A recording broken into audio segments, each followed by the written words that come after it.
हर किसी को अच्छा दिखने का हक है, लेकिन कुछ लोग ऐसे होते हैं जो दूसरों के रंग का मजाक उड़ाते हैं। वो अपने से सुंदर किसी और को समझते ही नहीं।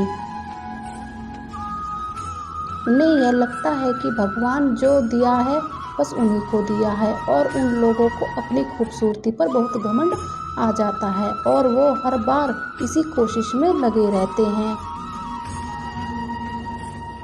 कि किस तरह दूसरों का मजाक उड़ाया जाए और अपने घमंड को ऊपर रखा जाए।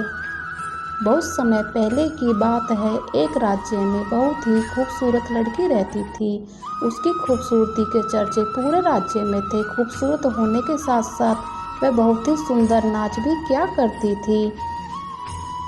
उस लड़की को अपनी खूबसूरती पर बहुत घमंड था। घमंड हो भी क्यों ना, उस राज्य में उसके जैसी खूबसूरत लड़की कोई और थी भी नहीं। एक बार वह लड़की राजा के दरबार में नाच रही थी। वह लड़की दिखने में बहुत सुंदर थी और राजा को वह पसंद आ गई। राजा दिखने में बहुत ही बदसूरत था। राजा ने उस लड़की के सामने शादी का प्रस्ताव रखा। उस लड़की को राजा की शक्ल बिल्कुल भी पसंद नहीं आई, क्योंकि वो बदसूरत था, लेकिन वो राजा को मना भी नहीं कर सकती थी। उस लड़की ने राजा से शादी के लिए हाँ कर दी और साथ ही एक सवाल पूछने की इजाज़त मांगी। राजा बोला, ठीक है, तुम्हें जो भी पूछना है पूछ सकती हो।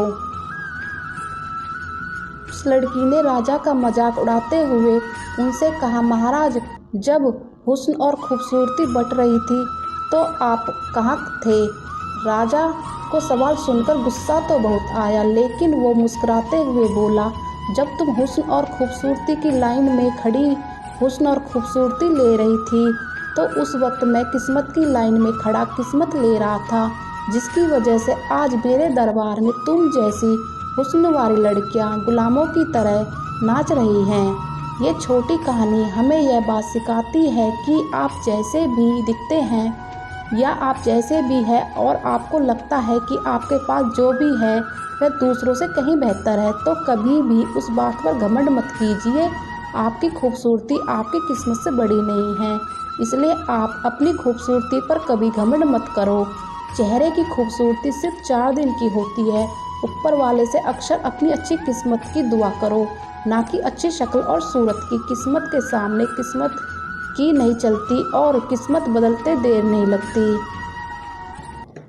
कभी कभी सच्चे दिल से की गई मेहनत भी रंग नहीं लाती और उसका कारण हमारी बुरी किस्मत भी हो सकती है। और साथ ही कर्म करना भी मत छोड़ो। कर्म करने से किस्मत बदली जा सकती है। ये कभी मत सोचना कि जो किस्मत में लिखा है वही होगा, या भाग्य से ज़्यादा कभी किसी को नहीं मिलता, बल्कि हकीकत तो यह है कि सही वक्त पर सही जगह पर होने के लिए आपको कर्म भी सही करने पड़ेंगे। जय श्री कृष्णा। राधे राधे।